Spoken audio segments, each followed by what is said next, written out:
नमस्कार, सुप्रभात। आप सभी का दिन शुभ मंगलमय हो। स्वरूप आयुर्वेदिक क्लिनिक के रोजाना के सुविचार के पथ्य अपथ्य की इस श्रृंखला में आज दिनांक 16 मार्च 2021 को हम आपसे बात करेंगे जॉन्डिस यानी कि पीलिया यानी कि कामला यानी कि इक्ट्रस रोग में क्या पथ्य है और क्या अपथ्य है। यानी अगर किसी को जॉन्डिस हो जाए या किसी को पीलिया हो जाए तो उस रोग में क्या सेवन करना चाहिए और क्या सेवन नहीं करना चाहिए, इस बारे में जानेंगे आज हम इस अपने वीडियो में। एक्चुअल में देखा जाए तो जॉन्डिस यानी कि पीलिया एक असामान्य यानी कि अनकॉमन डिजीज़ होते हुए भी बेहद कॉमन है। अक्सर हमें लोगों में कभी अडल्ट्स में, ओल्ड एज में या बच्चों तक में देखने के लिए मिल जाती है। न्यू बॉर्न में भी ये देखने के लिए मिल जाती है, नवजात शिशु में, और ये अपने आप ठीक भी हो जाती है उनमें।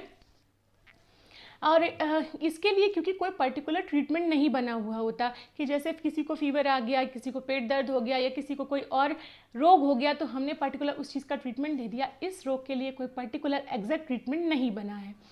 इसमें इस रोग या डिजीज़ के हो जाने पर अधिकतर जो लीवर सपोर्टिव मेडिसिन दी जाती हैं और बेसिकली मरीज़ पूरी तरीके से ठीक होने के लिए डिपेंड होता है अपने पथ्य और अपथ्य पे, यानी कि वो क्या खाएगा और क्या नहीं खाएगा। इस बात पर डिपेंड करता है कि उसका रोग जल्द से जल्द ठीक हो जाएगा या फिर वो कोई उपद्रव यानी कि कोई कॉम्प्लिकेशन कर देगा।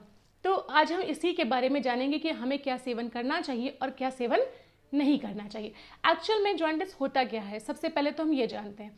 अकॉर्डिंग टू मॉडर्न साइंस कहती है कि अगर किसी वजह से लीवर प्रॉपर फंक्शन ना करे और उसकी वजह से बिलिरुबिन की जो प्रोसेस है वो शरीर में प्रॉपर ना हो पाए तो क्या होगा कि बिलिरुबिन का जो लेवल है ब्लड में वो बढ़ जाता है। बस इस ब्लड में बिलिरुबिन के लेवल के बढ़ जाने को ही हम जॉन्डिस या इक्ट्रस नाम से जानते हैं। जबकि वहीं आयुर्वेद हमारा ये कहता है कि यदि कोई व्यक्ति पांडु यानी कि एनीमिया का पर्सन है और वो पित्त दोष को बढ़ाने वाले पदार्थों का अधिक मात्रा में सेवन करेगा तो उससे क्या होगा, ये पित्त और अधिक बढ़ जाता है। जब पित्त अधिक बढ़ जाता है तो वो रक्त दोष और रक्त धातु और मांस धातु को भी विकृत कर देता है, जिससे क्या हो जाता है, इससे जो है वो ये बढ़ा हुआ पित्त, रक्त और मांस ये सब जो मिल कर क्या है वो कामला रोग यानी कि जॉन्डिस को यानी कि पीलिया रोग को उत्पन्न करते हैं। अब हम जानेंगे कि आखिर कैसे पता चलेगा कि हमें जो है पीलिया हो गया है। इस कंडीशन में आपके सबसे पहले आइज़ और नेल्स, स्किन, माउथ यानी कि टंग पे देखते हैं ये, और नेल्स पार्ट हो गए, ये सभी हल्दी के कलर के यानी कि येलो कलर के हो जाते हैं।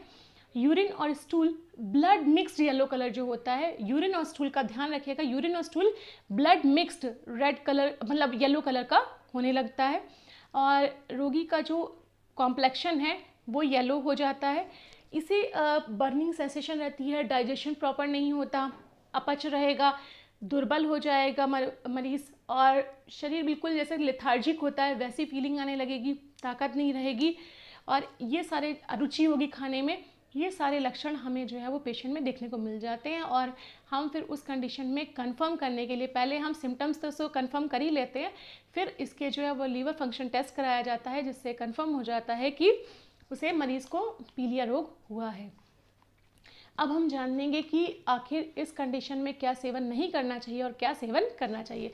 सबसे पहले बात करते हैं कि इस कंडीशन में क्या चीज़ें नहीं सेवन करनी चाहिए। सबसे पहले आप गुरुहार बिल्कुल नहीं लेंगे क्योंकि लीवर प्रॉपर फंक्शन नहीं कर रहा है, डाइजेशन आपका ठीक नहीं है, इसीलिए अपच, अरुचि जैसे लक्षण उत्पन्न हो रहे हैं। तो you have to totally avoid the गुरु आहार। हैवी फूड बिल्कुल भी आपको नहीं लेना है, ऐसा आहार लेना है जो ईजिली डाइजेस्ट हो जाए, आसानी से पच जाए। आपको ऑयली फूड नहीं लेना है, तले हुए बिल्कुल पदार्थ नहीं लेने हैं, मात्रा से अधिक भोजन नहीं करना है, उतना ही भोजन लेना है जिसे आप एक बार में आसानी से पचा पाएँ और आपको थकान नहीं लानी है, मतलब आपको अपने शरीर को थकाना नहीं है।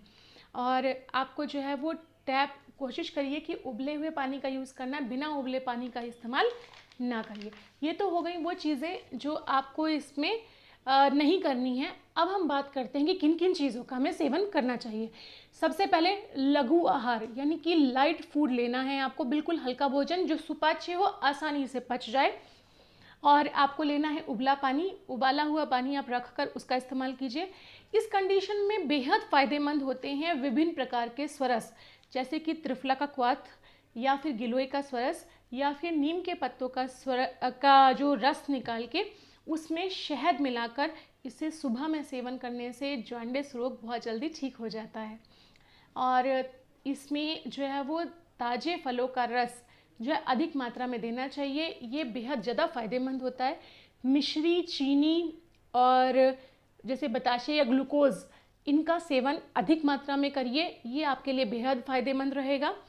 और अगर विंटर्स चल रहे हैं और आपको जॉन्डिस हुआ है यानी कि पीलिया हुआ है, तो विंटर्स में आपको जो है गर्म जल का सेवन करना है और समर्स में आपको ठंडे जल में घोलकर शरबत जैसा बनाकर आपको बार बार लेना है। इस कंडीशन में सबसे ज़्यादा फ़ायदेमंद होता है गन्ने का रस। गन्ने का रस बेहद ज़्यादा फ़ायदेमंद होता है और अगर आप गन्ना चबा लेते हैं तो समझिए सोने पे सुहागा है, और ये गन्ने के रस से भी ज़्यादा फ़ायदेमंद है। करना क्या है, आपको सुबह के टाइम यानी कि प्रातःकाल मॉर्निंग में आप अपनी समर्थ के अपनी कैपेसिटी के अनुसार आपको गन्ने चूसने हैं, चाहे 1, 2, 3 जितने भी आप अपनी कैपेसिटी से चूस सकें, वो आपके लिए ज़्यादा फ़ायदेमंद होगा, वो आपको लेने हैं। और अगर आप जो है वो गन्ना ले रहे हैं तो ये आपके लिए गन्ना चूस रहे हैं तो ये गन्ने के रस से भी ज़्यादा फ़ायदेमंद है आपके लिए। साथ ही साथ जो लोग गोमूत्र का सेवन कर लेते हैं, वो अगर जॉन्डिस रोग होने पे गोमूत्र का सेवन करें, आपको 50 से 100 ml जो है वो आपको हर दिन लेना है। लेकिन एक चीज़ ध्यान रखें, अगर आप गोमूत्र का सेवन यानी कि 50 to 100 ml डेली ले रहे हैं जॉन्डिस के केस में, तो उस कंडीशन में आपको जो है साथ में गाय का दूध लगभग 250 से 250 to 500 ml यानी कि 250 से 500 ml के आसपास आपको जो है वो गोदुग्ध गाय का दूध भी साथ में सेवन करना चाहिए। ये जो 4-5 चीज़ें हैं अगर आप फॉलो करते हैं तो देखिए आपका जॉन्डिस यानी कि पीलिया रोग बहुत जल्दी ठीक हो जाएगा और आप में कोई उपद्रव यानी कि कोई कॉम्प्लिकेशन भी नहीं करेगा। छोटी छोटी सी चीज़ें हैं जो हमें अपनी लाइफ में उतारनी होती हैं। हम ठीक है, जॉन्डिस हुआ, डॉक्टर को दिखाया, उन्होंने कुछ मेडिकेशंस दिए, आपको लीवर सपोर्टिव मेडिसिन दी, आप सब लीजिए, साथ साथ आप अपने पथ्य का भी ध्यान रखिए, तो देखिए आपका रोग कितनी जल्दी ठीक हो जाता है। तो अगर किसी को आपके जानने वाले को जॉन्डिस या पीलिया रोग हुआ हो तो आप इस वीडियो की थोड़ी सी मदद ले सकते हैं। तो मैं फिर से आपसे कहूँगी, सिर्फ आपको थोड़ी सी अपनी दिनचर्या बदलनी है और आप स्वस्थ रह सकते हैं। उसके लिए आप चाहें तो मेरी दिनचर्या के सुविचार के पथ्य की श्रृंखला से हमारे साथ जुड़ सकते हैं। धन्यवाद।